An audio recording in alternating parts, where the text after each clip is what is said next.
బంగ్లాదేశ్లో జరుగుతున్న పరిణామాలు ఇండియాకు పెను ముప్పుగా మారనున్నాయా?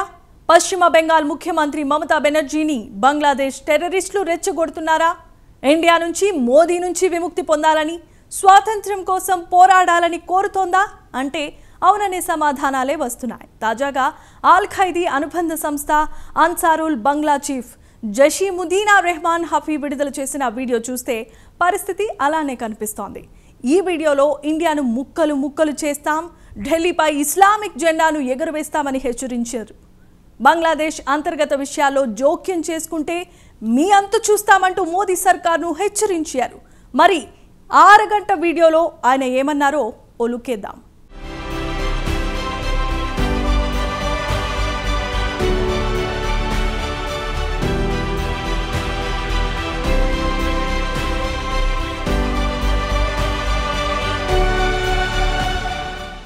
బంగ్లాదేశ్లో ప్రజాస్వామ్యం గాలికి కొట్టుకుపోయింది. యావత్ దేశం ముస్లిం ఛాందసవాదుల చేతుల్లోకి వెళ్లిపోయింది. షేక్ హసీనా ప్రభుత్వం కుప్పకూలిపోవడంతో యావత్ దేశం జమాతే ఇస్లాం చేతుల్లోకి వెళ్లిపోయింది. మహమ్మద్ యూనస్ నేతృత్వంలో ఏర్పడ్డ కీలుబొమ్మ ప్రభుత్వం ఏమీ చేయలేక చేష్టలుడిగి చోద్యం చూస్తోంది. తెరవెనక ఉండి ప్రభుత్వం నడిపేది మాత్రం జమాత్, పక్కా ముస్లిం ఛాందసవాదులు. షరియా చట్టాన్ని తేవాలని గట్టిగా ప్రయత్నాలు మొదలుపెట్టింది. హసీనా ప్రభుత్వం పడిపోగానే జమాత్పై ఉన్న నిషేధాన్ని ఎత్తివేసింది యూనియన్ సర్కార్. అలాగే జైల్లో ఉన్న అల్ ఖైదా టెర్రరిస్టులను విడుదల చేసింది. దీంతో ఇక వారి కన్ను ఇండియాపై పడింది. ఇక బంగ్లాదేశ్ పొరుగున ఉన్న పశ్చిమ బెంగాల్ ముఖ్యమంత్రి మమతా బెనర్జీని అల్ ఖైదా అనుబంధ సంస్థ అన్సారుల్ బంగ్లా టీం గాలం వేస్తోంది.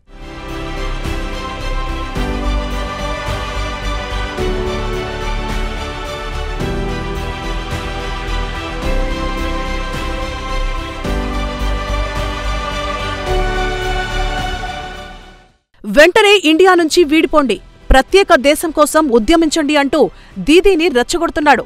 ఇండియాను ముక్కలు ముక్కలు చేస్తాం, ఢిల్లీలో ఇస్లామిక్ జెండాను ఎగురవేస్తామని హెచ్చరిస్తున్నాడు.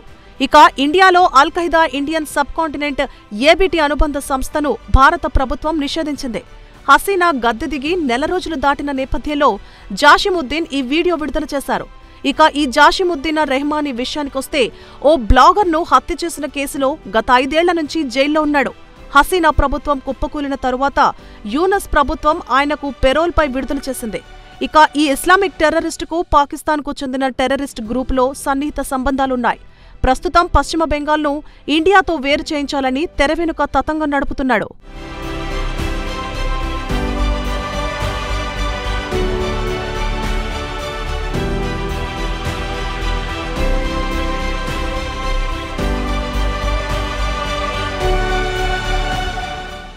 ఓ అరగంట పాటు ప్రసంగించిన వీడియోలో రెహమానీ మమతను ఇండియా నుంచి వేరుపడాలని ఆవేశపూరితంగా ప్రసంగిస్తూ కోరారు. బంగ్లాదేశ్కు వ్యతిరేకంగా ఎలాంటి చర్య తీసుకున్నా ఇండియాపై దాడులు చేస్తామని మోదీ సర్కార్ను హెచ్చరించాడు. బంగ్లాదేశ్, సిక్కిం, భూటాన్ కాదు, 18 కోట్ల ముస్లింలున్నాం. బంగ్లాదేశ్ను రెచ్చగొడితే భారీ మూల్యం తప్పదని వార్నింగ్ ఇచ్చాడు రెహమానీ. ఇండియాను ముక్కలు చేయడానికి చైనా నుంచి మద్దతు తీసుకుంటామని హెచ్చరించాడు. ఇండియా నుంచి ఈశాన్య రాష్ట్రాలను విడదీస్తామని, ఇండియాలోని సిలిగురి దీన్ని చికెన్ నెక్ అంటారు. ఇండియాకు ఈశాన్య రాష్ట్రాలను కలిపేందుకు 20 కిలోమీటర్ల ప్రాంతం ఇరుకుగా ఉండడం వల్ల దీన్ని చికెన్ నెక్ అంటారు.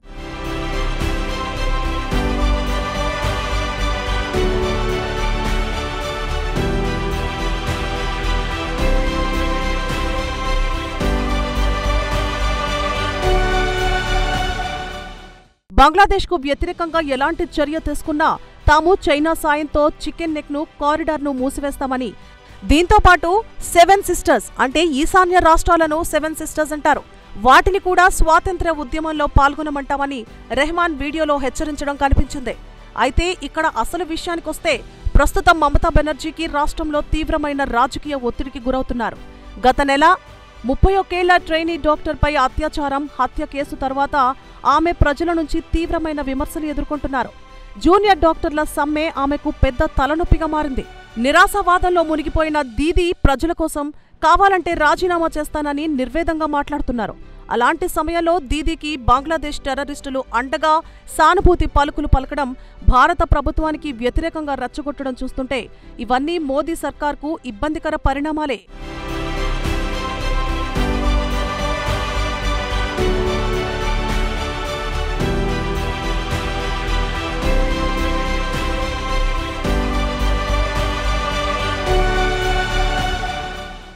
ఇక రెహమానీకి చెందిన ఏబీటీని షేక్ హసీనా ప్రభుత్వం నిషేధించింది. ఇక తాత్కాలిక ప్రభుత్వం రెహమానీని విడుదల చేయడంతో ఆయన ఇండియాపై విషం కక్కుతున్నాడు. పంజాబ్లో ఖలిస్తానీ ఉద్యమాన్ని తిరిగి పునరుద్ధరిస్తామని, జమ్మూ కాశ్మీర్ను ఇండియా నుంచి విడగొడతామని హెచ్చరిస్తున్నాడు. 30 నిమిషాల వీడియోలో బంగ్లాదేశ్ పవిత్రమైన భూమి, 18 కోట్ల మంది స్వచ్ఛమైన ముస్లింలున్నారు. బంగ్లాదేశ్పై కన్నేస్తే కన్ను పీకేస్తాం, అడుగు పెడితే కాళ్లు విరగ్గొడతాం, బంగ్లాదేశ్కు వస్తే చేతులు తీసేస్తామంటూ ఇండియాను ఉద్దేశించి హెచ్చరించాడు. ఇక ఇండియా ముక్కలు ముక్కలు కావడానికి ఎంతో సమయం పట్టదు, ఢిల్లీపై ముస్లింలు జెండా ఎగురవేస్తారంటూ హెచ్చరించాడు.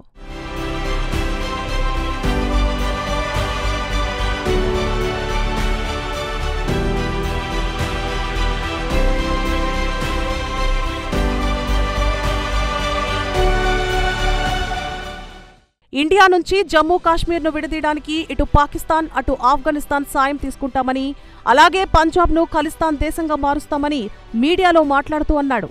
బంగ్లాదేశ్ మాజీ ప్రధాని హసీనాకు దూరంగా ఉండండి, ఆమె కుళ్లిపోయింది, మిమ్మల్ని కూడా నాశనం చేస్తుందని, ఆమె చుట్టూ చేరి డాన్స్ చేయడం ఆపండి అంటూ మోదీ సర్కార్కు సూచించాడు. తాజాగా బంగ్లాదేశ్ టెర్రరిస్ట్ రెహమానీతో ఇండియా జాతీయ భద్రతకు పెనుముప్పుగా మారనుంది.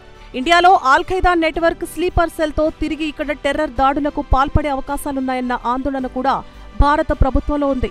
ఇటీవల కాలంలో ఏబీటీ టెర్రరిస్టులను గతేడాది మేలో అస్సాంలో అరెస్ట్ చేశారు. పాకిస్తాన్ టెర్రరిస్టులు లష్కర్-ఏ-తైబాతో కలిసి ప్రధానంగా ఈశాన్య రాష్ట్రాల్లో దాడులకు ప్లాన్ చేశారు. అప్పుడు ఇంటెలిజెన్స్ రిపోర్టులతో వారి ఆట కట్ చేశారు.